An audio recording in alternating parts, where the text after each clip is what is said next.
Lunch break sa opisinang pinagtatrabahuan ng 40 anyos na si Jimboy Euros. Isa siyang sales supervisor sa isang kilalang establishmento sa lungsod ng Cabanatuan sa probinsya ng Nueva Ecija. Tulad ng kanyang nakagawian, ay doon na lang siya uli sa opisina niya manananghalian. Tumawag na lang siya sa food court section ng 5 palapag na gusaling kinaroroonan niya. Nasa 2 palapag siya at ground floor naman ang food court. Kabababa pa lang ni Jimboy ng intercom na hawak niya nang biglang may kumatok sa kanyang opisina. Please come in. Bumukas ang pinto at iniluwa noon ng 43 anyos nilang manager na si Benjamin Deles. Maaliwalas ang bukas ng mukha nito. May dala-dala itong kung ano. Lunch tray na naglalaman ng pananghalian nito. Pabiro nitong kinausap si Jimboy. Maaari ba ako makisalo sa pananghalian mo, Mr. Euros? Pabiruring tumugon si Jimboy. Sure, Mr. Manager. Hindi ka naman siguro i-reject ng opisina ko eh. Alam ko namang hindi ka naman bababa sa food court eh. Kahit kailan, workaholic ka talagang supervisor. Balak kang maburo na lang dito, Jim? Sa bagay, sobrang cozy rito sa opisina mo. Aba, daig pa nitong opisina ko ah. Humanap ng magandang pwesto si Benjamin kung saan ilalapag ang lunch tray na hawak. Pinili nito ang pwesto paharap at malapit sa office table ni Jimboy. Maya-maya'y pagulat itong tila may naalala. May ipapakita nga pala ako sa iyo, Jim. Sandali, nandito sa cellphone ko. Ginapa ni Benjamin ang kanyang pamulsahan. Dinukot nito ang mamahaling cellphone. May kung ano itong dinutdut at hinanap sa files ng cellphone nito. Nang mahanap ang hinahanap, ay dali-dali itong lumapit kay Jimboy. Eto, tingnan mo bro. Alam mo ba kung saang lugar ito? Ganda, di ba? Larawan ng isang magara at mukhang ancestral townhouse ang bumungad sa paningin ni Jimboy. Pari itong mula pa sa panahon ng mga Kastila dahil sa disenyo itong may pagka-European. Ngunit may ilang detalye itong Arabic design. O ngayon, bakit ipinapakita mo sa akin yan, Ben? Anong meron dyan sa parang ancestral house na yan? Medyo parang nadismaya naman si Benjamin sa sagot na tanong ni Jimboy. Ano ba yan? Sabihin mo munang maganda kung talagang nagandahan ka. Ano? Maganda bang lugar nito, bro? Ano masasabi mo? Muling tiningnan ni Jimboy ang larawan na ancestral house at tinusgahang maigi ang itsura nito. Maganda naman siya, bro. Walang duda. Maganda ang disenyo at kulay. Medyo may pagka-creepy lang ng kaunti. Saan ba kasi yan? At bakit may pinapakita sa akin? Actually, ancestral house ng pamilya namin to, bro. Matatagpuan to sa probinsya namin sa Ilocos Norte. The last time na nagbakasyon kami rito ng pamilya ko noong 2014. 10 taon na nakakalipas. Talaga? Sa inyo talaga yan? Aba, ang dami naman talaga ng properties ng pamilya nyo, no? Siguro, ang saya ng naging bakasyon nyo dyan, bro. Tako, oo naman, bro. Memorable ang naging bakasyon namin doon. Biruin mo, para bang nakabanding namin maski yung kanununuan namin. Balak ko ngang bago kami mag-migrate ang pamilya ko for good sa US bibisita ulit kami ron one of these days. Tuloy, magre-recruit na rin kami ng bagong caretaker doon. Yung dating kasing caretaker na-stroke daw at di na kayang gampanan ng nakaatag na trabaho. Ayaw ko namang maiwang walang tumatao ron. Baka pamahayan ng ligaw ng mga kaluluwa. Ganun ba? So, tuloy rin pala yung pag-migrate nyo sa US Hindi ka pala talaga nagbibiro lang. Sabi ko naman sa'yo bro, seryoso ako At seryoso rin ako na ipasa sa'yo yung posisyon ko as manager dito sa department natin. Nakausap ko na nga rin yung higher-ups natin And guess what? Aprobado naman sila. Namilog ang mga mata ni Jimboy sa kanyang narinig. Hindi siya makapaniwalang mapopromote na naman siya. Kailan lang ba binanggit yun sa kanya ni Benjamin? Akala talaga niya ay biro-biro lang ang lahat. Pero saglit lang ang hindi makapaniwalang reaksyon ni Jimboy. pinigilan muna niya ang sarili na magdiwang. Baka kasi biglang hindi matuloy at madismaya lang siya sa huli. Saka na lang siguro siya magdidiwang kapag may pruweba na. Naggaling nga mismo sa kanilang higher-ups. Isa pa'y baka may kapalit ang pagmamagandang loob ng manager niyang kaibigan. Basta, sigurado siya na may kapalit ito. O kaya naman ay may malalim na dahilan. Bigla nga rin siyang nakaramdam ng kaba sa huli niyang naisip. Napasulyap nga siya sa mukha ni Benjamin. Parang siglos baga. Parang may nagpipintong masamang mangyayari sa kanyang kaibigan. O dili naman kaya ay sa kanya. Marahas na napailing si Jimboy sa kinapupuntahan ng napakalalim niyang pag-iisip. Iwinaksin niya ang negatibong isipan na yun. Napansin nga ni Benjamin ang marahas niyang pag-iling. Napakunot ito ng noo at napantastikuhan. Uy, bakit ganyan na lang ang reaksyon mo, bro? Hindi ka naniniwala? Pwes, I'll prove you sooner na nagsasabi ako ng totoo at hindi basta kasinungalingan lang. Parang natauhan naman si Jimboy sa sinabi ni Benjamin. Ha? Hindi bro. Hindi naman sa hindi ako naniniwala. Naisip ko lang na bakit hindi nyo na lang ibenta yung ancestral house ninyo? Sa pangangapa ni Benjamin ang may sasagot, ay ewan niya kung bakit yun naman ang naisagot niya. Si Benjamin naman ang talagang nagulat. What? Naririnig mo ba yung sinasabi mo, bro? Malaki ang pagpapalaga ng pamilya namin sa ancestral house na yun. Nakadepende ron ng future generations namin. Kung ibibenta namin yon, parang ibinenta na rin namin yung buong kasaysayan ng pamilya namin. And besides, napakaganda ng ancestral house namin na yon. Nakita mo naman sa picture, di ba? Wala itong katulad, kaya napakalabong ibenta namin yon. Sandaling napaisip si Jimboy sa parting sinabi ni Benjamin na nakadepende raw sa kanilang ancestral house ang future generations nila. Parang makahulugan ng dating ng mga katagang yon sa kanya. Sa papaanong paraan kaya nakadepende ang future generations ng kanilang pamilya ang isang ancestral house lang? Ano ang malalim na meron sa kanilang ancestral house? Ang palalim na pag-iisip ni Jimboy ay nabulabog ng walang ano-ano'y may kumatok na naman sa pinto ng opisina ni Jimboy. Narinig niya ang boses ng kung sino mang nasa likod nito. Yun na nga ang service crew na nagdala ng in-order niyang pananghalian. Pinapasok niya ito at ipinalapag sa kanyang mesa ang daladala nito. Binigyan niya to ng tip bago umalis. O siya, mananghalian na muna tayo, bro. Yung mga dala mo, lumamig na yata eh. At nananghalian na nga muna sila. Matagal nang magkaibigan si Jimboy at Benjamin. Simula pa nung una silang magkakilala sa kanilang kumpanya. Dati ay parehas lang silang normal na empleyado. Ngunit kalaunay na promote. Nauna lang tumaas ang posisyon ni Benjamin dahil talagang mahusay ito. Masipag, dedikado sa trabaho at talagang parang hindi marunong mapagod. Pero hindi ibig sabihin na matagal na niya itong kilala ay nangangahulugang lubusan na talaga niya itong kilala. Katunayan ay kulang pa siya sa nalalaman sa background history ng pamilya nito. Ayon dito ay sa Amerika na naninirahan ang mga magulang at mga kapatid nito. Ang pamilya na lang daw nito ang narito pa sa Pilipinas. Habang magkasalo silang nanananghali ang dalaway, parehong tila may malalim na iniisip ang isa't isa. Parehas din silang nagpapakiramdaman na ewan. Nang matapos sila'y may dinukot sa kanyang bulsa si Benjamin. Yun ay isang set ng susi. Iniabot ito ni Benjamin sa nagtatakang si Jimboy. Siya nga pala, bro. Ibigay ko lang ito sa'yo. Lahat yan ay duplicate keys para sa ancestral house namin sa Ilocos Norte. Tubili pa si Jimboy nang abutin niya ang kumpol ng mga susi. Napapantastikuhan siya sa kung bakit ibinigay sa kanya yun ni Benjamin. Sinubukan niyang hulaan kung ano ang iniisip ng kanyang kaibigan. Ha? Bakit, bro? Bakit binibigay mo sa akin yung duplicate keys?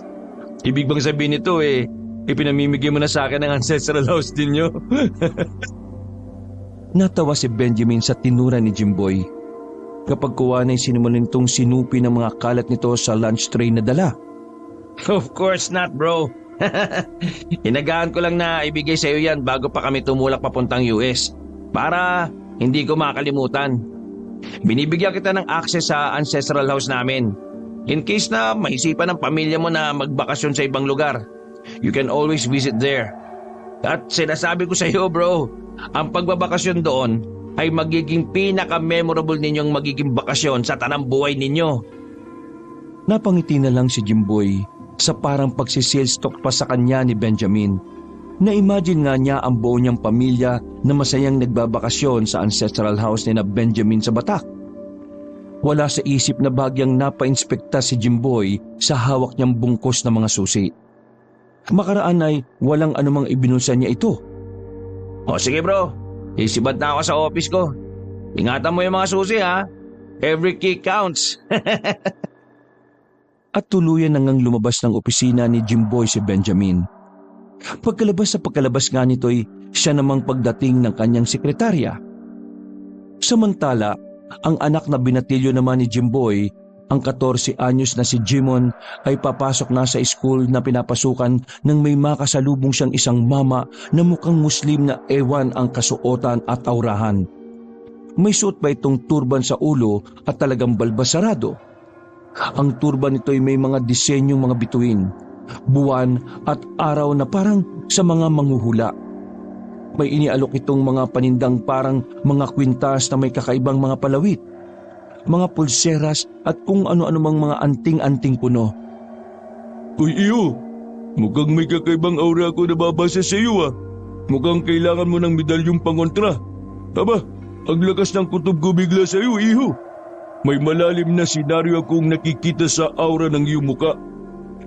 Sa kanyang narinig ay napakunot ng noo si Jimon at napangiwi. Tinapunan pa niya ng nagdududang tingin ang mama. Nako mama, hindi ubra sa akin yung style ninyo. Hindi ako interesado sa mga paninda nyo ha. Akala nyo ha. At lalakad na sanang muli si Jimon nang pigilan siya ng mama. Sandali, iyo. Seryoso ko sa kakaibang nararamdaman ko sa iyo. Kung hindi mo alam hindi lang ako basta-basta manghuhula. Isa rin akong antingero. Antingero? Ano yung antingero? Antingero ang tawag sa mga taong may mga agimat na panlaban sa mga engkanto, mga elemento at mga aswang. Itong mga paninda ko ay mga pangontra ang lahat ng ito. Nakakadetekta sa kanila at kinatatakutan nila ang mga ito.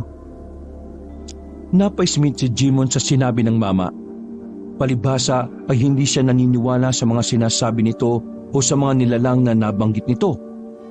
Para sa kanya'y likang isip lamang ang mga ito at gawa-gawa lang para pagkakitaan. Maniwala ako sa inyo. Ano akala nyo sa panahon natin ngayon, makaluma? Sa napakamodernong panahon natin ngayon, makakakita pa ba kayo ng aswang, tikbalang, kapre, o kung ano-ano pang mga elemento ko, no? Napag-aralan na po namin yan sa history. Mga mananakop na Espanyol lang po ang nagpaniwala sa atin ng mga yan. Naku iho, totoo talaga ito. Nandito ka lang kasi sa syudad kaya hindi ka pa nakakainkwentro ng kahit isa sa mga yan. Subukan mong dumayo sa mga liblib na baryo at tingnan natin kung hindi ka makapakonsulta sa mga albularyo o antingerong tulad ko. Saka, para sabihin ko sa iyo, iho, oo, moderno na ngayon ang panahon. Makabago na ang paraan natin ng pamumuhay. Pero pagdating sa mga elementong hindi natin nakikita sa paligid at lalo na sa mga aswang, makabago na rin ang paraan nila ng pagsalakay sa mga tao. Karamihan din sa kanila, patago na talaga. Marunong din naman sila kumbaga umalinsabay sa mabilis na takbo ng mga pagbabago sa lipunan. Medyo natamimi si Jimon sa mga sinabi ng mama. Hindi tuloy siya makasagot dahil talagang may punto naman ang mama. Posible nga naman yon. Paano nga kaya kung isang araw ay mapadpad siya sa liblib ng mga baryo o malalayong probinsya? Napatingin tuloy siya sa mga panindang kung ano-ano ng mama. Lalo na yung mga kwintas na iba't ibang uri ng palawit na parabang mga medalyon nung sinaunang panahon. Napansin din ng mama ang matamang pagtutok ng tingin ni Jimon sa mga paninda nitong kwintas. Seryoso ang mukha nito. Mga medalyon ng mga ito, iho. Pare-parehong pangontra ang mga ito sa masasabang mga elemento sa paligid. Yung iba naman ay parehong pangontra sa aswang at mga elemento. Biglang nagka-interes si Jimon sa mga medalyon na yon. Napansin din kasi niyang magaganda at talagang astig tingnan na mga disenyong nakaukit sa mga ito. Merong may agila, may parang mosaic na araw, may iba't ibang hugis ng star at kung ano-ano pa. Napahawak pa siya isa-isa sa mga ito at napainspektahan ng mataman. Ang mama naman ay parang pasimpleng inobserbahan ng bawat reaksyon ni Jimon. Para bang may hinihintay itong espesipikong magiging reaksyon ng binatilyo. Walang ano-ano ay isa sa mga medalyon na nagpagulat kay Jimon. Yung medalyong may disenyong star na 6 sulok. Nang masalat niya ito'y biglang para siyang kinabahan at bumigat bigla sa palad niya ang medalyong yon. Uy, bakit ganito po yung isang medalyon? Parang bigla pong bumigat na ewan. Tapos bigla po akong kinabahan na ewan ko rin kung bakit. Maging ang mamang antingero ay nagulat din sa naging reaksyon ni Jimon. Matiim nga itong napatingin sa mukha ni Jimon na talagang labis na nagtaka. Isa lang ang ibig sabihin niyan, iho. Alam mo ba kung ano? Ano po ang ibig sabihin ng kakaiba ko pong nararamdaman sa medalyong ito? Seryoso munang inihiwalay ng mama ang hawak na medalyon ni Jimon at ibinigay ito sa binatilyo. Nakataas sa mga kilay ni Jimon. Huwag niyo pong sabihin na obligado po akong bilhin ito sa inyo. Hindi sa inuobliga kita, iho. Pero buhay mo o kamatayan mo ang nakasalalay rito. Ang mga medalyon ko ay nararamdaman din ang aura ng taong nakapalibot sa akin. Pati ang napipintong mangyayari sa hinaharap ay nararamdaman din nila. Ang sino mang hahawak sa kanila at biglang nakaramdam ng kaba at pagbigat nila, ang ibig sabihin noon ay kailangan nila ang proteksyon ng medalyon. Naku, totoo po ba talaga yan? Mariin at seryosong tumango ang mama. Pagkuwan ay muling pinahawak nito kay Jimon ang nakahiwalay ng medalyon. Hawakan mo ito ulit, iho. Kapag hindi mo ulit naramdaman yung naramdaman mo kanina ng una mo itong nahawakan, ay huwag ka maniwala sa akin. Pero kapag naramdaman mo ulit, ewan ko na lang kung hindi ka pa rin maniniwala. Unay at tubili pang sundin ni Jimon ang sinabi ng mama. Pero dahil sa curious siya, ay hinawakan nga niya muli ang medalyon. Halos mapatras pa si Jimon sa matinding gulat nang muli niyang hawakan ang medalyon. Paanong hindi mas grabe pa kaysa una ang naramdaman niyang kaba at pagbigat ng medalyon? Hindi niya talaga yun inaasahan. Ano, iho? Hindi ka pa rin ba maniniwala? Hindi mo pa rin ba kukunin ang medalyon? Medyo na blanko muna ang isip ni Jimon dahil sa pagkagulat. Napatulala na lang siya sa mukha ng mama. Nang makabawi, saka lang niya nakuhang sagutin ng mama. Magkano po ba ito? Baka naman po mahal. Baka po yung pera ko. Medyo napangisi ang mama. Sinusukat ba ganito ng tingin si Jimon? Inaarok ang kanyang pagkatao. Sa tingin mo ba, iho, kapag buhay at kamatayan ng sangkot, magkano mo ibebenta ang isang importanteng bagay? Sa murang halaga o sa mahal na halaga? Napaisip naman doon si Jimon. Sa tingin ko po mahal na halaga. Pero sigurado po ba kayong mabisang medalyong ito? Hindi naman po sa sinasabi kong scam kayo Alam niyo naman sa ngayon, uso at maraming scammer. Natawa ang mama sa tinura ni Jimon pero napatango-tango naman. Sa bagay, tama ka, iho. Hindi ko naman inalis sa iyo ang magduda. Ang totoo ay inaasahan ko rin yan. Basta ako, ang gusto ko lang ay makatulong sa mga taong kailangan ng mga medalyon at mga produkto ko. Na siyempre ay matutulungan din naman ako sa pinansyal. Give and take kumbaga. Pero sino ba ang mas malulugi? Ang bibili ng medalyon ko pero magkakaroon ng siguradong proteksyon o yung tumangging bumili at manganib ang buhay dahil walang proteksyon. Natigilan si Jimon sa paliwanag ng mama. Tama nga naman, wala nga namang lugi ang mama kung sakali. Paniwalaan man siya o hindi. Ang inaalala lang niya ay paano kung matapos siyang bilhin sa mahal na halaga ang medalyon ay hindi naman pala talaga epektibo. Pero naisip din niya yung nakakagulat na naramdaman niya kanina. Pero hindi pa rin naman siya lubusang kumbinsido. Ganyang mukha'y hindi ka pa rin naman kumbinsido. Ay sige, kunin mo na ito ng walang bayad. Buena mano na kita kumbaga. Isa pa halata talaga sa aura mo na may panganib na darating sa iyo at sa pamilya mo. At sangkot dito ang kakaibang mga nilalang na hindi ko matukoy-tukoy kung ano. Kailangan mo ang proteksyon ng medalyong ko. Heto, sa'yo na. Makakagawa pa naman ako ng bagong medalyong katulad niyan. Ang mama na mismo ang nagsuot ng medalyon kay Jimon. Pagkasuot nga sa kanya ay nakaramdam kagad siya ng kakaibang ginhawa na hindi niya maipaliwanag. Nako, salamat po rito sa medalyon. Maya-maya'y naisipan ni Jimon na bayaran pa rin ang medalyon sa halagang meron lang siya mula sa baon niya. Alam niyang kulang yon dahil maliit na halaga lang. Pero dahil sa kakaibang ginhawang naramdaman niya ay naengganyo siyang magbayad pa rin. Iniabot niya ito sa kamay ng mama. Ngunit tumanggi ang mama. Hayaan mo na, iho. Libre na yan. Ilaan mo na lang yung bayad mo sana sa akin sa mga projects mo sa school. Ang maging bayad mo na lang sa akin ay ito. Huwag na huwag mong iwawala ang medalyong yan. Kailangang dala-dala mo parati yan saan ka man magpunta. Katandaan mo yan. Napakamot na lang sa ulo si Jimon nang tanggihan ng mama ang iniabot niyang bayad. Parang nakonsensya patuloy siya sa mga naging pagdududa niya rito. Opo, tatandaan ko po yung mga bilin ninyo. Palagi ko po itong isusuot. Tumango-tango na lang ang mama at umakto ng paalis. O siya, sige. Aalis na ako. Palagi ka mag-iingat Nariyan palagi sa tabi-tabi ang panganib. Opo, salamat po ulit dito sa medalyon. At tuluyan nang umalis ang mama at sa iba naman inialok ang mga paninda. Si Jimon naman ay napapakamot na lang uli ng ulo habang tinitingnan ng suot na medalyon. Pumasok na rin siya sa kanilang school. Pagsapit naman ng bandang hapon, ang 38 anyos namang asawa ni Jimboy na si Monalyn ang nakasalubong ng mamang manghuhula na antingero na una nang nakasalamuhan ni Jimon. Pauwi na noon ang kanilang bahay si Monalyn.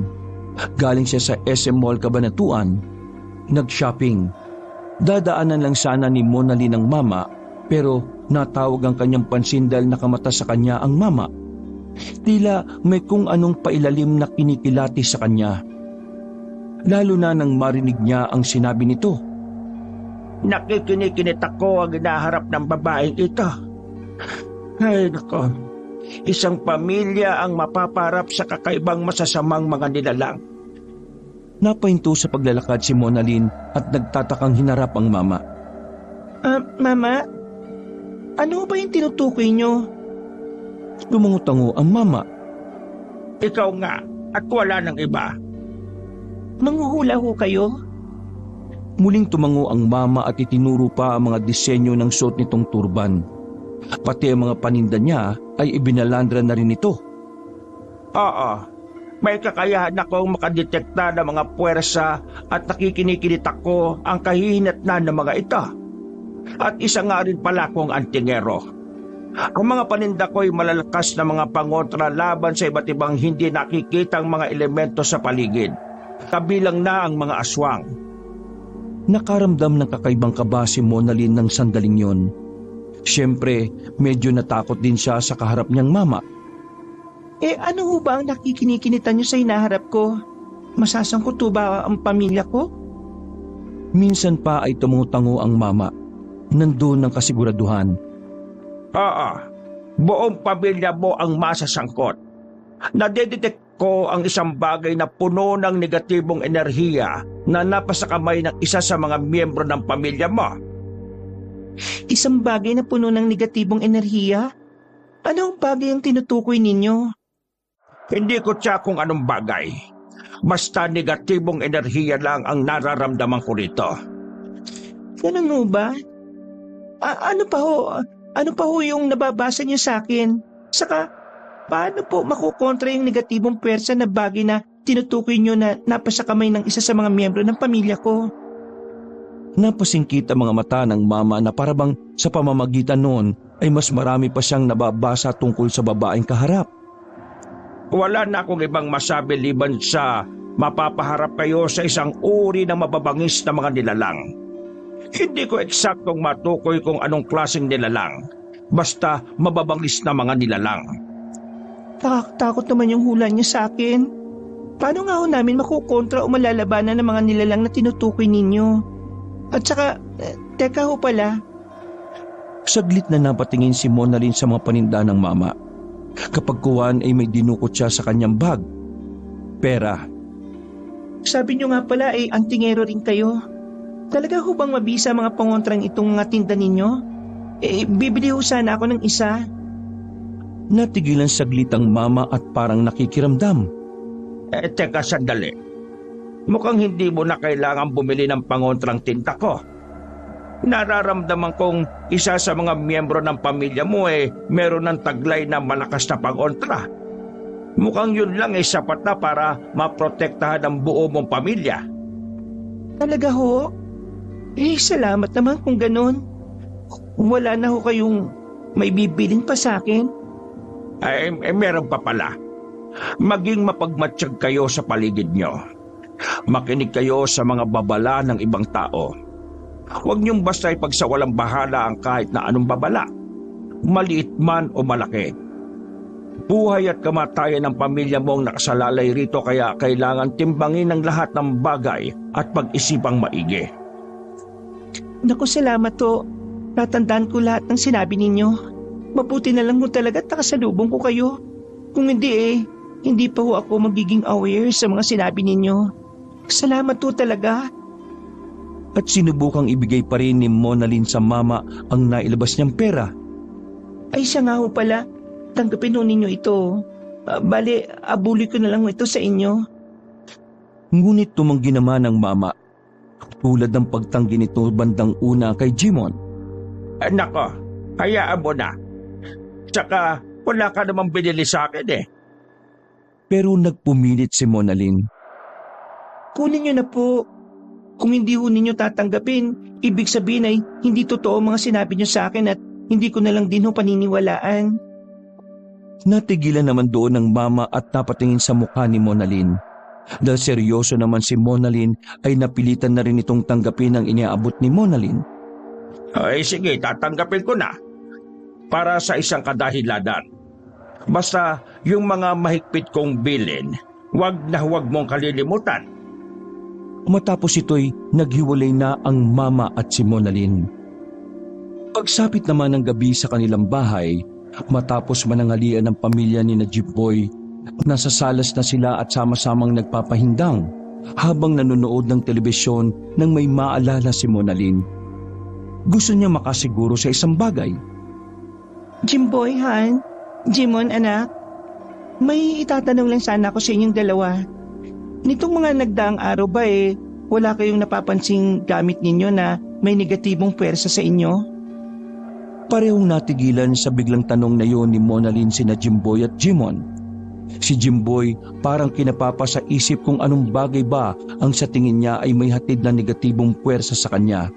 Si Jimon naman ay pasimpleng itinago sa suot niyang t-shirt ang medalyong ibinigay sa kanya ng mamang antingero na manghuhula. Teka Han, bakit ba bigla-bigla naman yata yung ganyang tanong mo? Anong meron? Medyo atubiling sumagot si Monalyn. Alam niya kasing hindi naniniwala si Jimboy sa hula-hula. Kung sasabihin niya ang totoo, ay baka mauwi lang sila sa pagtatalo. Basta Han, feeling ko lang kasi may negatibong bagay dito sa bahay natin na kailangan nating alisin. Kumbaga, Kung di natin naalisin baka magdulot lang sa atin ng kamalasan. Teka, kumonsulta ka ba sa manghuhulahan? Bakit biglang ganyan ka kung mag-isip? May nalalaman ka na ngayong negatibong puwersa at malas-malas na yan. Isa pa, lahat naman ng bagay ay may negatibo at positibong puwersa. Paano mo pa matutukoy kung alin ang alin? Sabi ko nga, Han, sa bagay nga, bakit ba hindi ko naisip yun na lahat naman ng bagay ay may negatibo at positibong puwersang taglay? May dagdag ko pa pala, Han, ha? Nasa tao rin yun, Han, kung paano tayo kumilos at kung paano natin kinokontrol ang mga bagay na nasa paligid natin. Kung mas lamang ang negatibong puwersa ng isang bagay kaysa positibong puwersa nito, kaya naman natin itong kontrolin eh. Halimbawa na lang, yung kutsilyo, malakas ang negatibong puwersa nun. Pero nagagamit naman natin sa positibong paraan at nakokontrol naman natin. Nasa isip din kasi natin yun eh.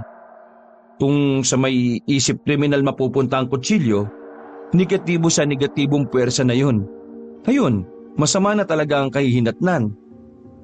Tama si Papa, Ma. Kayo naman kasi, sa negatibo kayo tumututok eh. Dapat mas tumutok tayo sa positibong mga puwersa sa paligid. Oo nga, anak. Mali na ako. Pero hindi naman siguro masama kung tututukan din natin minsan ng negatibong bagay para naman maagapan agad natin bago pa lumala. Ganun lang naman ang punto ko eh. Gets ko naman. Ang problema nga lang, yun nga po, dahil lahat naman ng bagay ay may negatibong puwersang taglay, mahirap tukuyin kung alin ang alin eh. Tulad nga po ng sinabi ni Papa.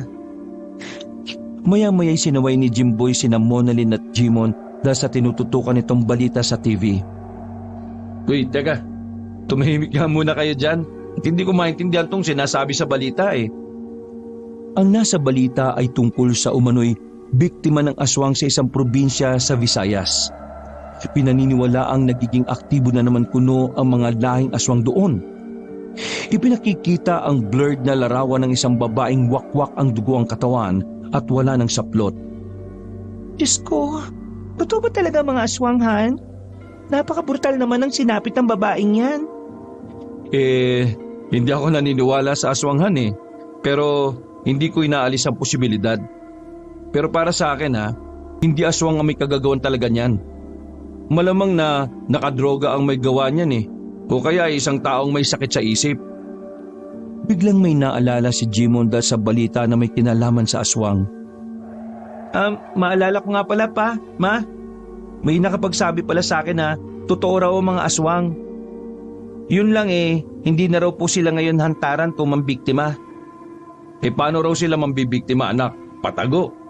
Opo pa, sumasabay din daw po sila sa mabilis sa pagbabago ng modernong panahon. Siyempre, matatalino rin daw po ang mga karamihan sa kanila, kaya marunong sila makibagay. Kung umatake raw po sila ngayon parang hindi po natin nakalain at hindi po basta-basta mapapansin. Ay, sino naman ang nakapagsabi sa iyo niyan, anak? Baka naman aswang din ang nakausap mo kaya alam na alam niya. Ay nako, mag-iingat ka anak sa kung sino-sino ang kinakausap mo ha. Mahirap na. Nakalimutan ko na po kung anong tawag sa kanya, Ma. Basta, isa po siyang mama na itsura pa lang masasabi na ninyo kagad na matalino siya at maraming alam. Palipat-lipat ang tingin ni Jimboy sa kanyang mag-ina habang malalim na napapaisip. Yung balita tuloy sa TV ay hindi na niya natututukan. Oy, kayong dalawa.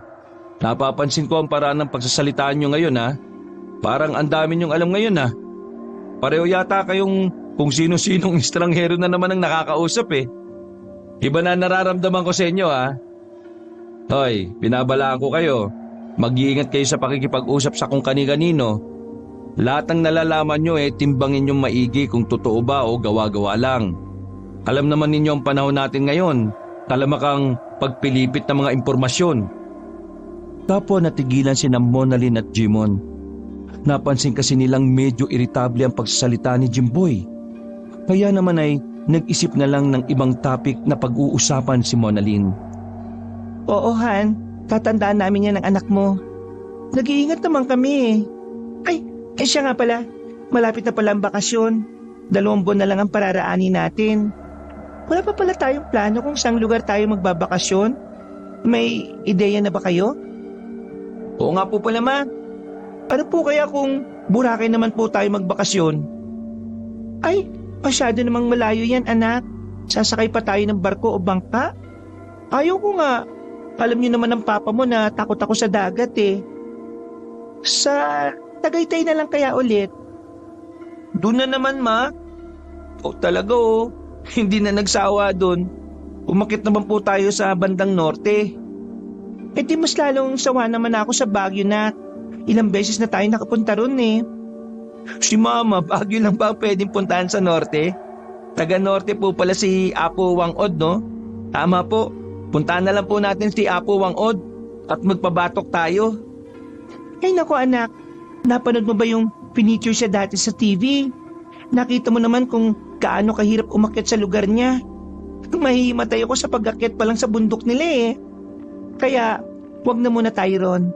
Mangangatog lang ang tuhod ko ron. Sa takbo ng pag-uusap ng kanyang mag-ina, ay naalala ni Jimboy ang ancestral house ng manager niyang kaibigan na si Benjamin. Naisip niyang sakto pala ang lugar na yon para sa nalalapit nilang bakasyon. Susurpresahin niya ang kanyang mag-ina. Pero siyempre ay hindi muna niya ito basta sasabihin. Ikaw Han, may lugar ka na bang naiisip na magandang pagbakasyonan natin? Meron na siyempre. At nasa parting norte rin yun. Na-excite naman pareho sina Monalyn at Jimon sa inanunsyo ni Jimboy. Kapwa nga sila napatutok na may pagkasabi kay Jimboy. Talaga pa? Napunta na po ba natin yon? Hindi pa, anak. First time pa lang natin makakapunta ron. Wow, talaga lang Han? Eh, saan ba yan? Anong lugar? Pasimpleng ngumisi si Jimboy bago sumagot. Siyempre, secret muna sa ngayon. Hayaan yung i-surprise ko kayo. Ay, sabihin mo na kasi Han. Baka naman mamaya hindi pala magandang lugar na yun eh. Lugi kami ng anak mo. Oo nga pa. Huwag kayong madaya. Dapat alam namin kung saan yung lugar eh. Basta. Saka na lang ninyo malalaman kapag nandun na tayo. Pero sinisiguro ko sa inyo na sobrang ganda ron at magugustuhan nyo ang lugar na yun. Malapit ba yan sa beach? Oo, malapit sa beach. Wow! Mukhang maganda ang view. Secluded po ba yung lugar? Oo anak, medyo secluded dahil private property. Basta, magandang maganda talaga ron. Huwag na ninyong subukan hulaan at hindi nyo rin mahuhulaan. Okay, pero ang tanong Han, safe ba naman tayo ron? Oo naman Han, safe tayo ron. Private property yon. Ibig sabihin, tayo lang ang magbabakasyon doon. Baka sa kumpanya ninyo yan, kaya may access tayo ron. Medyo parang gano'n na nga Han. Bakit medyo? Bakit parang ganun? Basahan, surprise ko na nga lang sa inyo soon. Huwag ka nang maraming tanong, no? O sige na, past 10 na pala. Patay na natin ang TV at matulog na tayo. O Jimon, patay mo na yung TV ha. Maaga pa ang pasok natin bukas. At pinatay na nga nila ang TV. Makalipas ang 1 buwan, ay nagulat na lamang si Jimboy sa tawag sa kanya ng manager niyang kaibigan na si Benjamin. Nasa US na pala ito. Tumawag ito para ipaalam ang biglaan at napaagang naging paglipad ng kanilang pamilya sa nasabing bansa. Nagkasakit daw kasi ng maluba ang papa nito roon at isa sa request nito ang agad silang makita. Wala daw itong naging choice kundi ang lumipad na ng maaga. Sorry bro, kung hindi ako nakapagpaalam sa inyo ng maayos ha. Sorry din kung hindi na kita masasama sa pre-visit mo sa ancestral house namin. Sinabihan ko na lang si Mang Destor na bago naming caretaker tungkol sa pagbisita mo ron. Siya na ang bahalang mag-tour sa inyo. Pwede ka na raw pumunta ron bukas anytime. Ganun ba bro? Pero sige bro, bukas sa bukas din ay pupunta na ako sa ancestral house ninyo para mag-pre-tour. Kailangan makabisado ko yung lugar para naman kapag nandun na ang pamilya ko wala na agahan ng aberya. O sige bro, sasabihan ko si Mang Destor. Ibibigay ko na rin pala sa iyo yung contact number niya at kayo nang bahalang magkomunikasyon sa isa't isa para bukas. Ganun na nga ang nangyari. Matapos ang tawag ay ipinasa kagad ni Benjamin sa kanya ang numero ni Mang Destor sa text message. Sinave ito ni Jimboy sa kanyang phone book. Kinabukasan nga, madaling araw pa lang ay agad nang bumiyahe si Jimboy papuntang Ilocos Norte. Hindi pa niya natatawagan si Mang Destor kaya hindi pa siya sigurado kung gaano katagal ang biyahe. Pero naihanda na niya ang lahat para sa mga posibleng mga aberyang mangyayari sa kahabaan ng biyahe. Lahat ng kailangang dalhin ay nakaimpake na lahat sa kanyang kotse. Lahat din ng kailangan niyang gawin habang nasa biyahe ay nakalista na sa kanyang mini notebook na nakalagay lang sa may dashboard ng kanyang kotse. Doon niya rin ililista ang lahat ng mapapansin niya sa kanyang ruta papuntang Ilocos para kapag kasama na niya sina Monalyn at Jimboy sa bakasyon ay wala ng problemang susulpot. Siyempre ay hindi rin niya kinalimutang dalhin ang set ng mga susi na ibinigay sa kanya ni Benjamin. Alas 5 na madaling araw nang bumiyahe si Jimboy. Nang makarating siya sa Batac, Ilocos Norte ay mga bandang alas 3 na ng hapon. Bago siya tuluyang makalapag sa Batac ay tinawagan niya si Mang Destor sa kanyang cellphone. Mang Destor, si Jimboy po ito, kaibigan ni Benjamin. Malapit na po ako. Nandito na po ako sa may bandang Ilocos. Papunta na po akong Batac. Saan ko po kayo kakatagpuin? Ayon kay Mang Destor ay sa GV Florida Batac City Terminal daw sila magkikita. Doon daw niya ito susunduin at magtutuloy-tuloy na sila papuntang ancestral house ni na Benjamin na malapit sa isang beach. Nang sa wakas ay makarating si Jimboy sa ancestral house ni na Benjamin ay sobra siyang namangha sa napakagandang tanawin. Talagang sobrang ganda ng ancestral house sa personal. Tapos nakatayo pa ito malapit sa beach na puting-puti ang buhangin at may nakailerang mga puno ng nyog na padahilig ang pagkakatubo. Sa wari ni Jimboy ay nakajackpot siya na makahanap ng ganito kagandang lugar na pagbabakasyonan nila. Hindi na siya makapaghintay na dalhin dito sina Monalyn at Jimon. Nang akayin naman siya ni Mang Destor sa master's bedroom ng ancestral house, ay lalo pa siyang nalula sa sobrang elegante ng looban ng ancestral house na yon. Halos hindi mo na mahalata ang pagkaantigo nito. Halatang alagang-alaga ito ng bagong caretaker. Napakaluwag din ng master's bedroom at talagang sa ambience nito ay mararamdaman mong lahat ng stress na mayroon ka ay unti-unting mawawala. Matapos maiayos ni Jimboy ang mga dala niyang gamit sa master's bedroom at nang magsawa siya sa nakamamanghang mga bagay na nakikita niya sa loob ng buong bahay na yon, ay nagpasya naman siya sa labas mag-tour. Sa may beach siya nagpunta kung saan ay may pasadyang beach lounge chair at sun umbrella. May beach hammocks din doon sa pagitan ng ilang puno ng nyog. Humilata si Jimboy sa isang lounge at ninamnam ang nakakahalinang tanawin ng beach. Dahil sa napakasarap ng samyo ng hangin doon ay halos antukin si Jimboy. Ipipikit na sana niya ang kanyang mga mata nang makarinig siya ng kakaibang ungol at kumusyong papunta sa kanyang kinaroroonan. Magdilat ni Jimboy ng kanyang mga mata ay isang matandang lalaki ang nakita niya. Halata sa itsura nito at nahihirapang pagkilos na stroke victim ito. Wala itong kasamang sinuman. May kung anong iminumwestra ang matandang yon kay Jimon habang umuungol na parang may sinasabi na hindi rin niya maintindihan. Kumakaway na pakaliwat kanan ang isang kamay nito habang ang ulo ay marahas na umiiling-iling. Ang isang kamay naman nito ay nakaturo sa direksyon ng ancestral house. Maya-maya'y napansin ni Jimboy ang humahangos na si Mang Destor na patungo sa kanilang direksyon ng kasama niyang matanda. Ay, Bungga! Nandito ko na naman visit ka. Di ba't sinabi ko na siya yung wag kang tutuntong muli dito sa ancestral house? Nagugulo ka na naman ang bisita namin eh. Tsubi, kung ayaw mong bali-baliin ko yung buto mong uugod-ugod ka.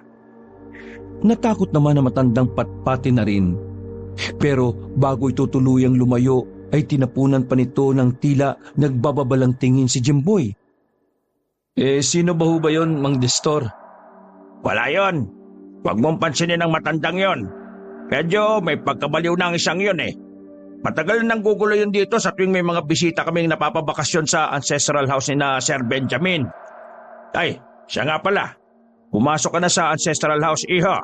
Delikado magpaabot dito sa labas ng magdidilim na. Hindi natin alam at baka kampo ng masamang elemento matandang yon. Mahirap na.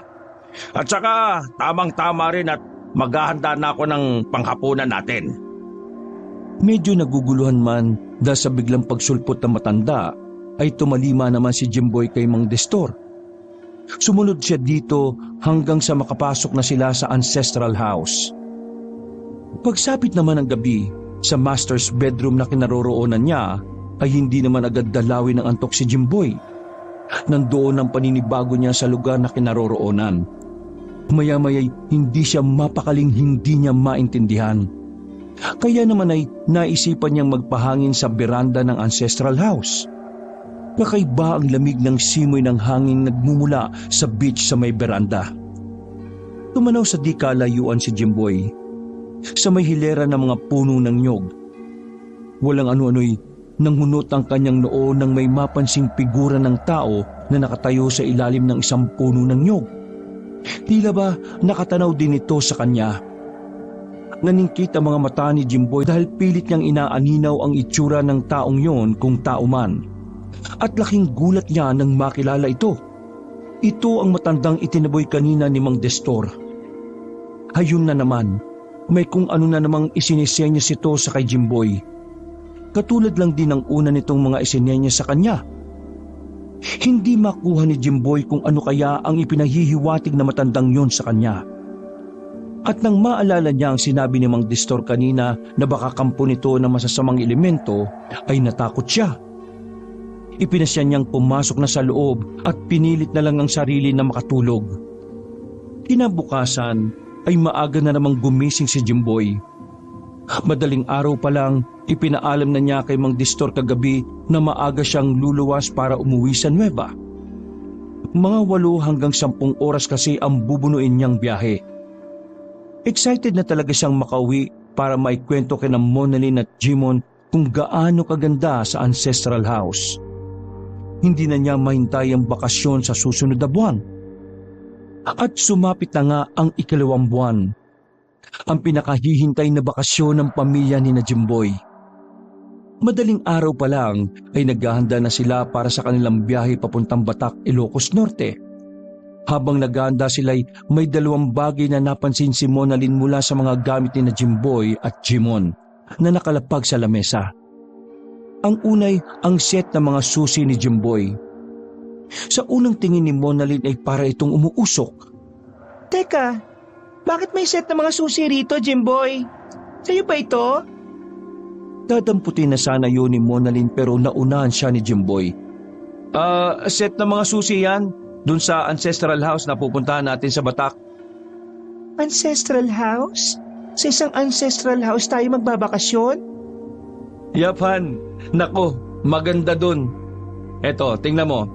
Kinuha ko ng picture yung mga view ng ancestral house na pinuntahan ko nung nakaraang buwan.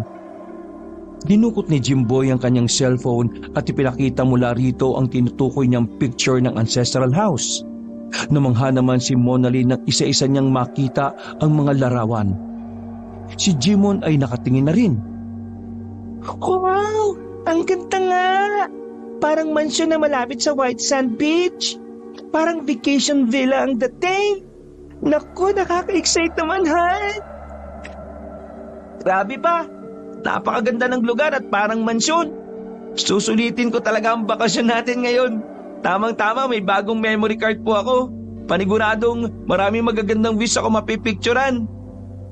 O, di ba? Sabi ko naman sa inyo maganda ron.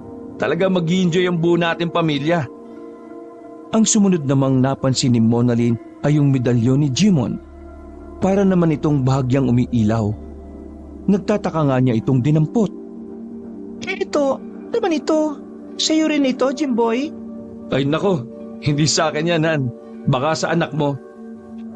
Agad namang nadako ang tingin ni Jimon sa hawak na ng kanyang ina. Nagulat pa siya nang makita niya ang medalyon na kanina pa niya hinahanap.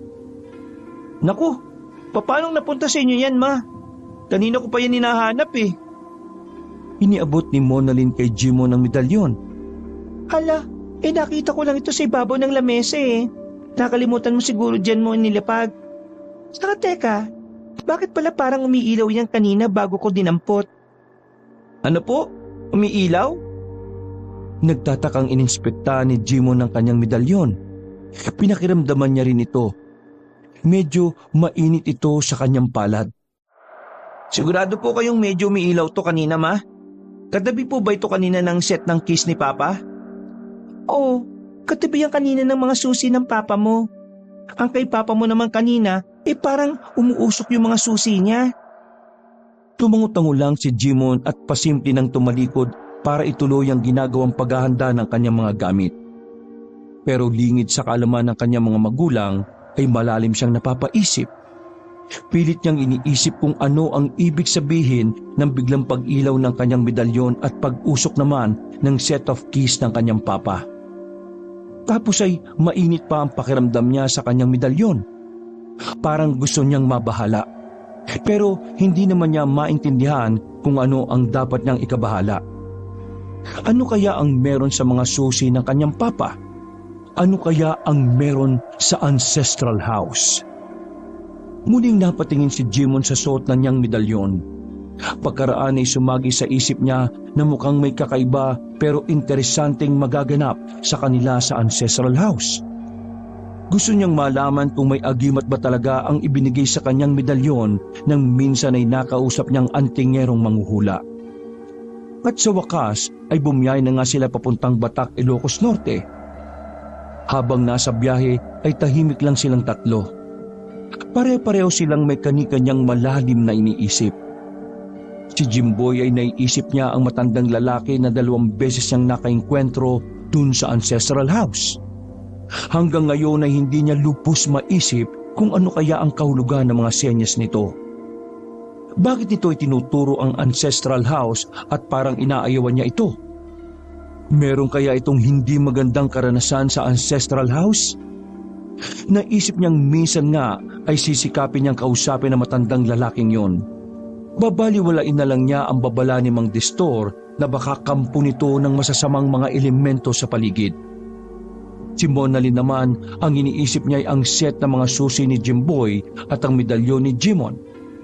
Naalala niya bigla yung minsang sinabi sa kanya ng mamang manghuhula. Isa raw sa miyembro ng kanyang pamilya ay nakatanggap ng isang bagay na puno ng negatibong enerhiya. Isa rin daw sa miyembro ng kanyang pamilya ang nagtataglay na ng pangontra. Alin kaya sa set ng mga susi ni Jimboy at medalyon ni Jimon ang may sa negatibong enerhiya? Bigla ay bahagyang nanlaki ang mga mata ni Monalyn nang mapagtantong ang medalyon nga pala ni Jimon ay parang katulad ng mga medalyong inilalako ng kausap niya na manghuhulang antingero. Ngayon ay natitiyak niyang ang medalyon ni Jimon ang tinutukoy ng mama na mabisang pangontra at proteksyon laban sa masasamang mga elemento.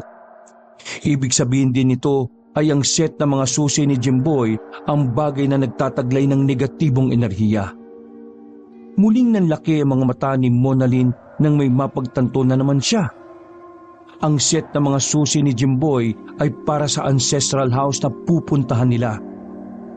Ibig sabihin ay may kung anong nasa likod ng ancestral house na yon. Teka pala sandali, Jimboy. Sigurado ko bang tutuloy tayo sa ancestral house?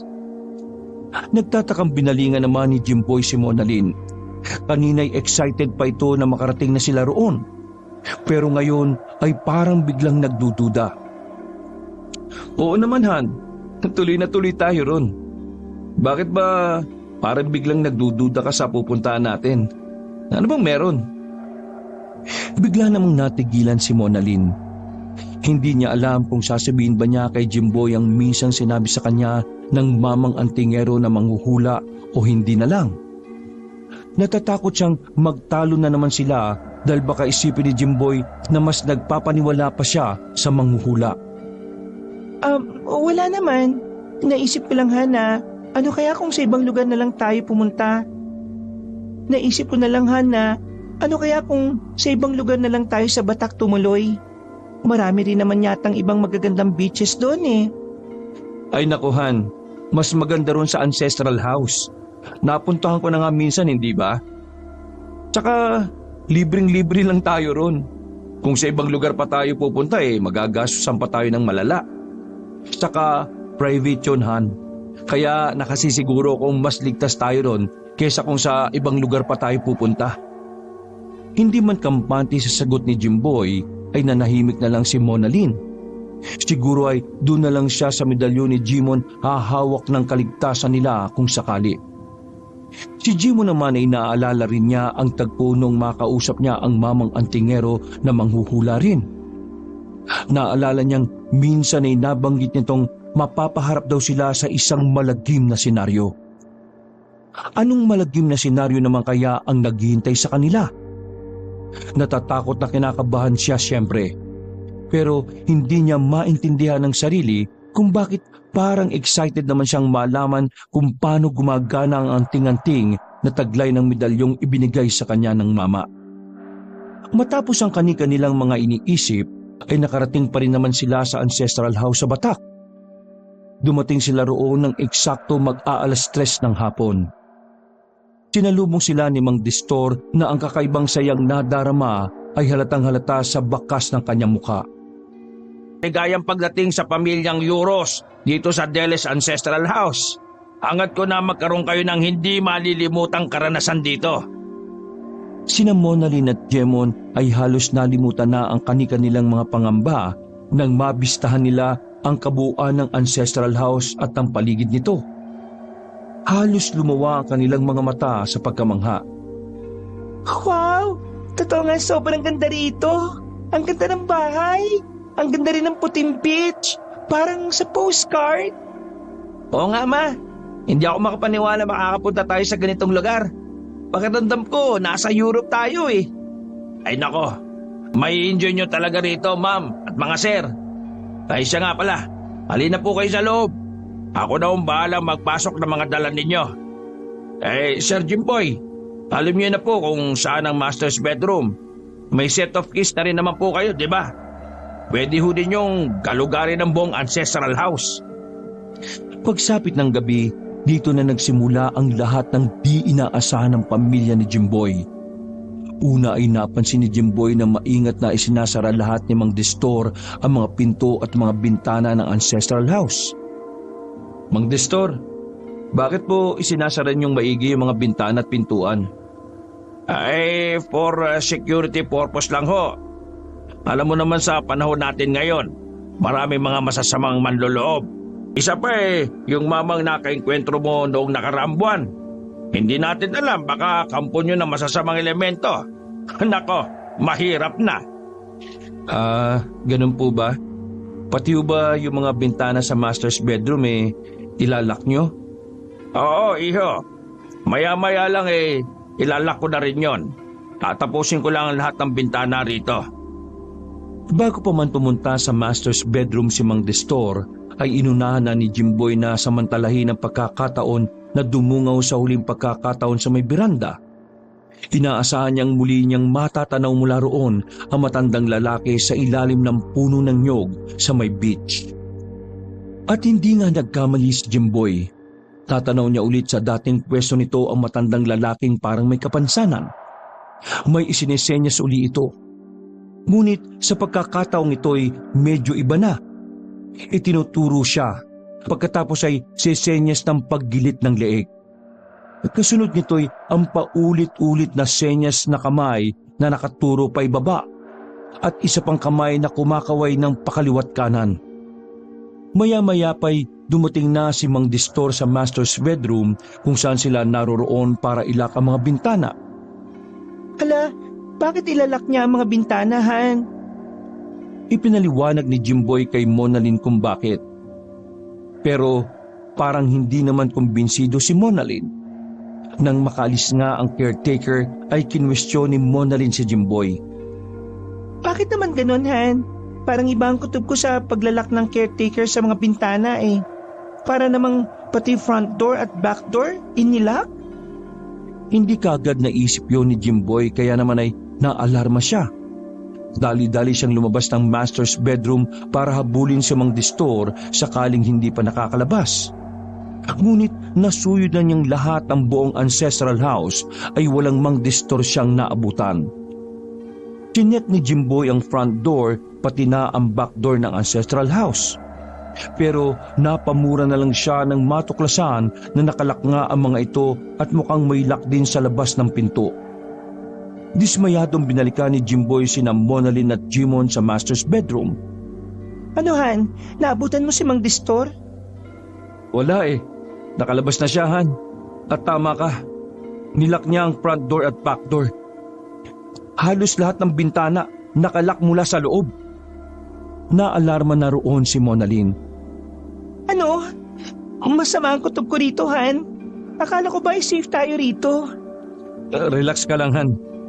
Baka sadyang ganito kaigpit ang caretaker dito.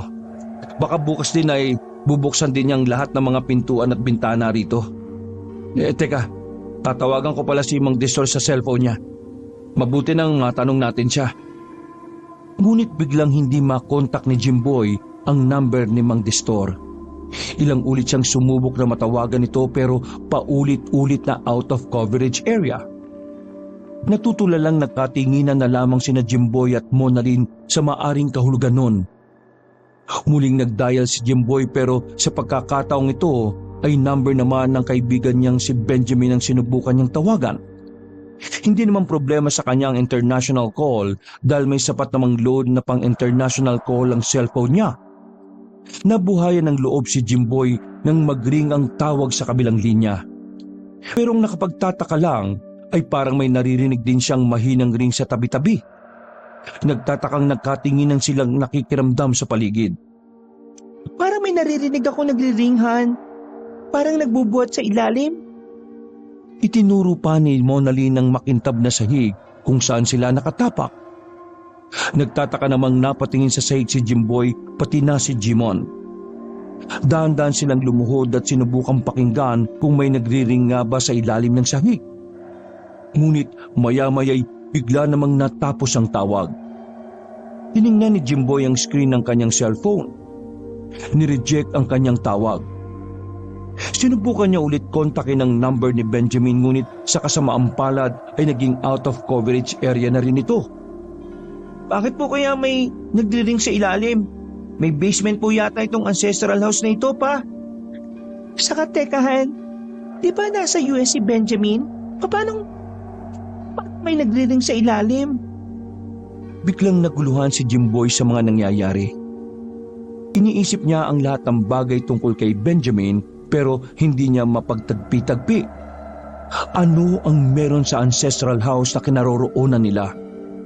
Habang nag-iisip si Jimboy, maya-maya pa'y napakapa si Jimon sa suot niyang medalyon. Naramdaman kasi niyang bigla na para itong bumigat. Inilabas niya ito sa suot niyang t-shirt at ganoon na lang ang pagtataka niya nang mapansin niyang medyo umiilaw ito. Ma, pa, tingnan niyo suot ko medalyon oh.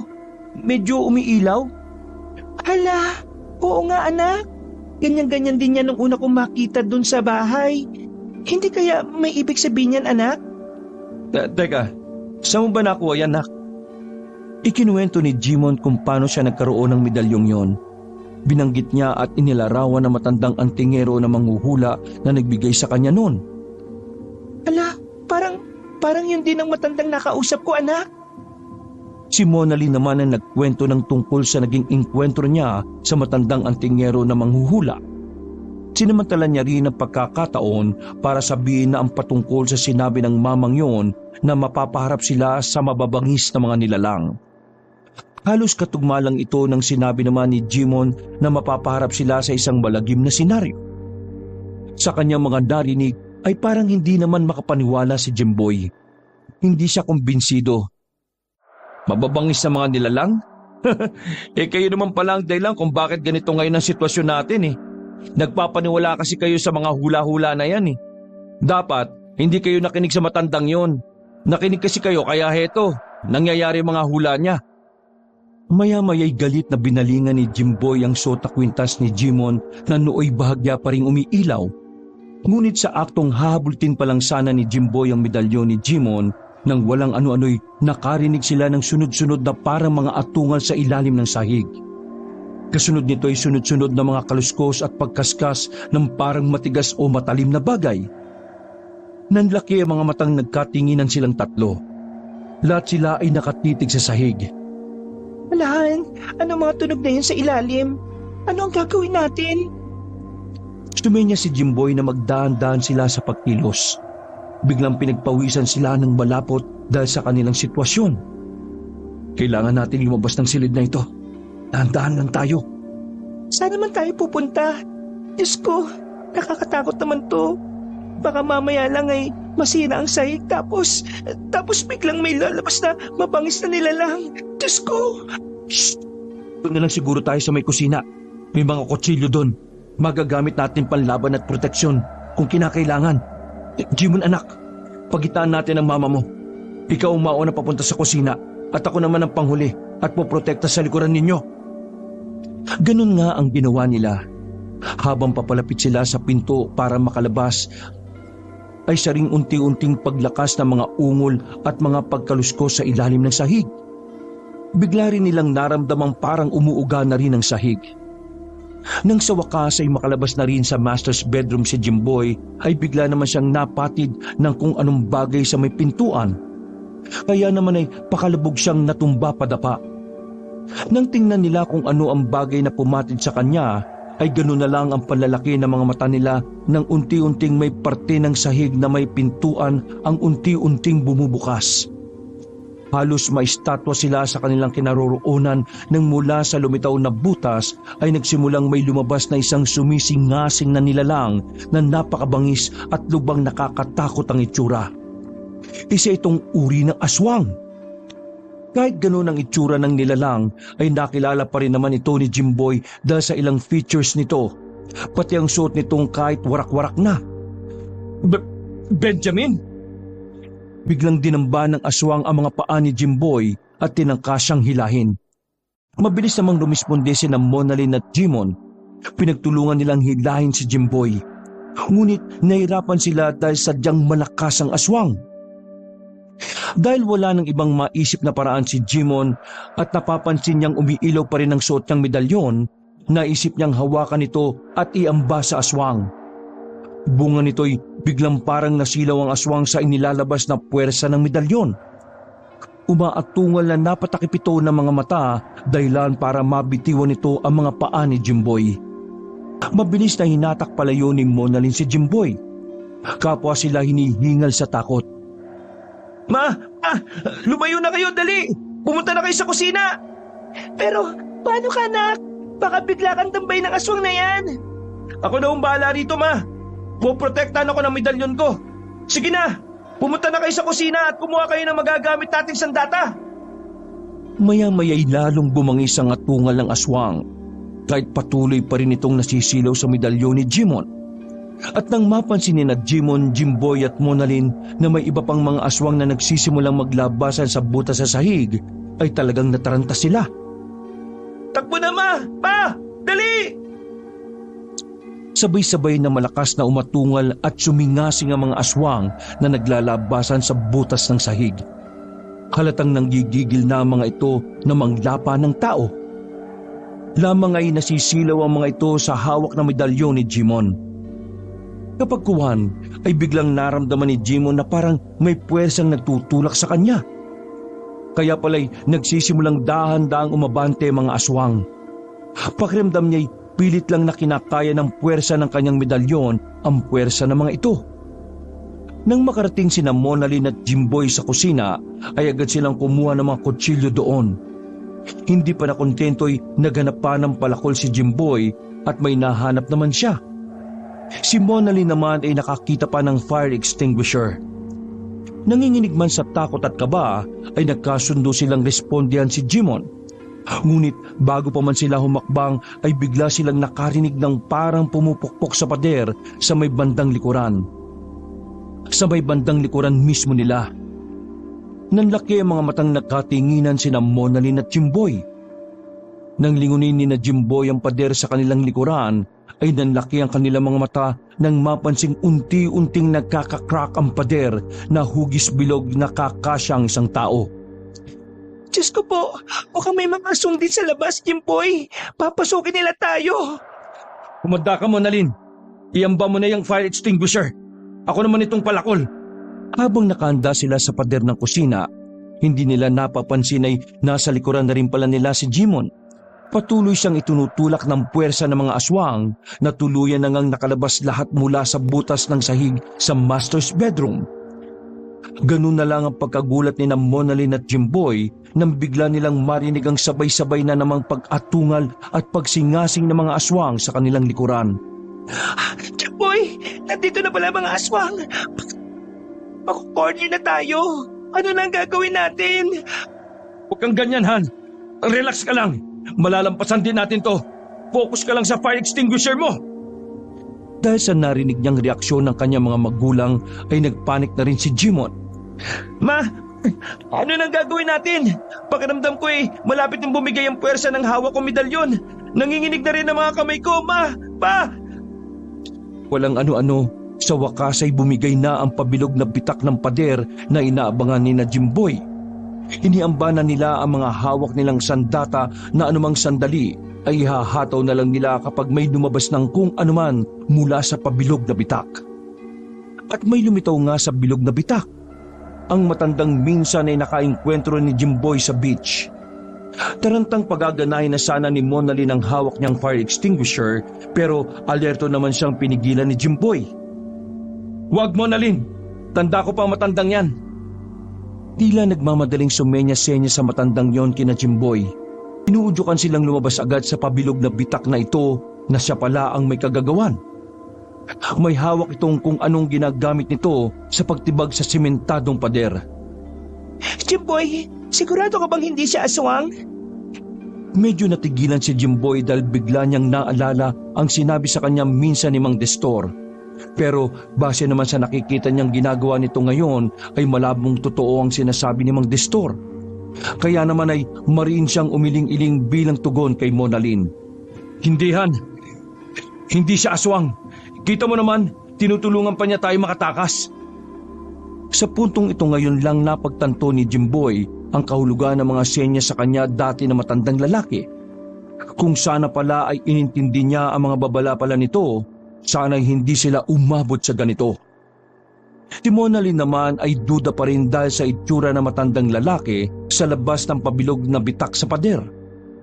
Pero nang muli niyang marinig ang nagngangalit ng mga atungal at singasing ng mga aswang sa kanilang likuran at ang payak ng pagtawag sa kanila ni Jimon, ay napilitan na rin siyang sumunod sa inutos sa kanila ng matandang lalaki. Ibahan, paano pala si Jimon? Baka malapa na siya ng mga aswang. Sandaling nilingon ni Jimboy si Jimon. Tansya niya'y nasa mga 1.5 di pa na lang ang layo nito sa kanila. Nang ang mga aswang naman ng balingan niya'y halos lumuwa ang mga mata niya nang mapagtantong sobrang katakot-takot pala ang itsura ng mga ito. Nang walang ano-ano'y biglang matumba paupo sa sahig si Jimon ay nataranta na si Jimboy. Dali na, Monalyn. Lumabas ka na sa butas ng pader. Ako nang bahala kay Jimon. Lilingon pa muna sana si Monalyn para malaman kung ano na ang lagay ni Jimon, pero alertong itinulak na siya palabas ni Jimboy para hindi na niya makita pa. Sumunod ay walang sabi-sabing tinakbo ni Jimboy si Jimon para tulungan itong makabangon habang iniaamba pa rin nito ang hawak na medalyon. Ngunit dahil sa pagkataranta ni Jimboy ay nadalos naman siya sa sahig nang eksakto makatayo na si Jimon. Kamalas-malasan pa na siya naman ang matumba ay natabig pa niya ang kamay ni Jimon na nakahawak sa medalyon nito. Bunga nito'y tumilapon palayo ang medalyon. Sa nangyaring yo'y biglang nawala ang pagkasilaw ng mga aswang. Kaya naman ay dumagundong ang nagwawala nilang atungal at walang sabi-sabing agad dinaluhong sina Jimboy at Jimon. Ngunit bago pa man ito nangyari ay may pumasok sa bilog na bitak sa pader ng kusina. Ang matandang antingero na manghuhula nang minsang nakausap ni na Jimon at Monalyn. Marami itong suot ng mga medalyon. Mabilis na rumisponde ang mamang antingero. Agad nitong inuumang sa mga aswang ang pinakamalakas nitong medalyon kung kaya ganun na lang ang pagkasilaw muli ng mga ito. Nagmistula silang mga kuhol na biglang nagsitahimik sa pag-atungal at nagsipag-atras. ni hindi man lang nasaling ng nagtutulisan at nagtatalasan nila mga kuko ang mga balat ng takot na sina Jimboy at Jimon. Binigyan din ng mga medalyon ng mamang antingero sina Jimboy at Jimon. Si Jimon ay takang-taka kung paanong nangyaring nandun din ang mamang antingero. Bakit nandito po kayo? Paano po kayo nakipunta rito? Saka ko na ipapaliwanag ang lahat, iho. Sa ngayon ay tutukan muna natin ang kakaibang mga aswang na mga ito. Tumango-tango naman si Jimon, pero hindi may tago sa mukha niya ang parehong pagkamangha at tuwa na nandun ang mamang antingero. Si Jimboy naman ay medyo natulala sa presensya ng mamang antingero, lalo na nang mapansin niya ang suot nitong maraming mga medalyon. Ano na po palang gagawin natin? Paano po natin tatalunin ng mababangis at mapapangit na mga aswang na ito? Pagmadali kayo ng itay mo, iho. Lumabas na kayo sa bitak na pader. Sa labas ay may mga inihanda kaming mga galon ng gasolina. Kunin niyo mga yon at dalhin niyo rito sa akin. Bilis! Mabilis namang tumalima ang mag-ama. Agad nilang kinuha ang mga galon ng gasolina at dinala pabalik sa mamang antingero. Ngayon, buusan ninyo sila ng gasolina. Nang marinig ng mga aswang ang utos ng mamang antingero, ay tinangka nilang magsibalik sa pinanggalingan nilang butas sa sahig sa master's bedroom. Pero dahil sa lakas ng puwersa ng medalyon ng mamang antingero, ay biglang hirap silang kumilos.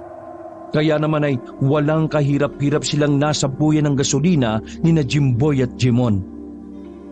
Ngayon naman ay buusan nyo ng gasolina ang buong bahay. Pagkatapos ay lalabas na tayo sa butas sa pader sa ginawa namin na matanda kanina. At ganoon ang ginawa ni na Jimboy at Jimon. Binuhusan nila ang buong ancestral house. Pati ang butas sa sahig sa master's bedroom ay binuhusan din nila. Matapos ang lahat, ay lumabas na nga sila sa butas sa pader sa kusina.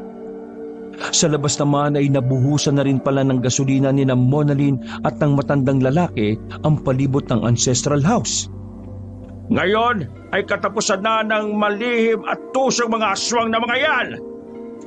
Naglabas ang mamang antingero ng posporo. Inilabas din niya ang dala niyang sulo na kinuha niya mula sa isang tabi at sinindihan ito.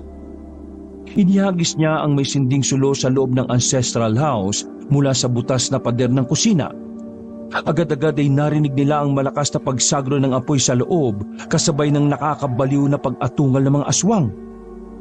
Lumayo naman kayo ngayon sa ancestral house at ang palibot naman nito ang sindihan natin ng apoy. At lumayo nga sila. Doon sila pumaroon sa hiwalay na quarter ng caretaker na si Mang Destor. Doon ay natagpuan nilang wala itong malay pagkat hinataw pati una ng mamang antingero sa ulo para walang maging sagabal sa kanilang plano. Matapos masilaban ng mamang antingero ang palibot ng ancestral house, ay mabilis itong tumakbo palayo at tinungo ang quarter ng caretaker kung saan naroroon ang pamilya ni Jimboy at ang matandang lalaki. Sa quarter na yon, ikinuwento ang lahat ng mamang antingero kung paano siya napadpad doon. Palihim pala niyang minamanmanan noon ang pamilya ni na Jimboy, buhat nang maramdaman niyang mapapaharap sila sa matinding panghanib sa kamay ng mababangis na mga nilalang. Palihim siyang pumuslit at nagtago sa likod ng compartment ng kotse ni Jimboy nung una itong magtungo sa ancestral house. Nakausap rin niya noon ng matandang lalaki na napag-alaman niyang dati palang caretaker ng ancestral house. Na-stroke ito ng masaksihan na may mga aswang palang nagkukuta sa tagong basement ng ancestral house. At walang nakaligtas sa sinundan nilang mga bakasyonista na isa ring pamilya. Ito rin ang noong paunti-unting tumitibag sa pader sa may kusina para sa balak sana nitong pagsunog sa basement. Palihim ulit na pumuslit sa compartment sa likod ng kotse ni Jimboy ang mamang antingero nang bumiyahe na sila buong pamilya. Nang makarating sila sa ancestral house ay pinuntahan daw agad niya ang bahay ng matandang na stroke para sa plano nilang pagliligtas sa pamilya ni na Jimboy at ang tuluyang pagpuksa sa lahi ng mga aswang na yon na ginagamit ang ancestral house para sa pambibiktima. Ang mamang antingero rin ang bali tumapos sa tinitibag na pader ng mamang na-stroke. Iba na rin talaga ang mga aswang sa panahon natin ngayon. Palihim na sila kung mambiktima. Kaya sa susunod huwag na huwag niyong basta pagkakatiwalaan ang pinapakitang kabaitan sa inyo ng mga tao, ha? Kung sa tingin ninyo kaduda-duda ang pinakikita nilang kabaitan, posibleng sila ay hindi talaga tao, kundi mapagkunwaring mga aswang. Matapos ang pagkukwentuhan ng mamang antingero ay muling nagkamalay si Mang Destor. Ngunit ang makita nitong nilalamon na ng apoy ang buong ancestral house ay ito naman ang inatake sa puso. Wakas,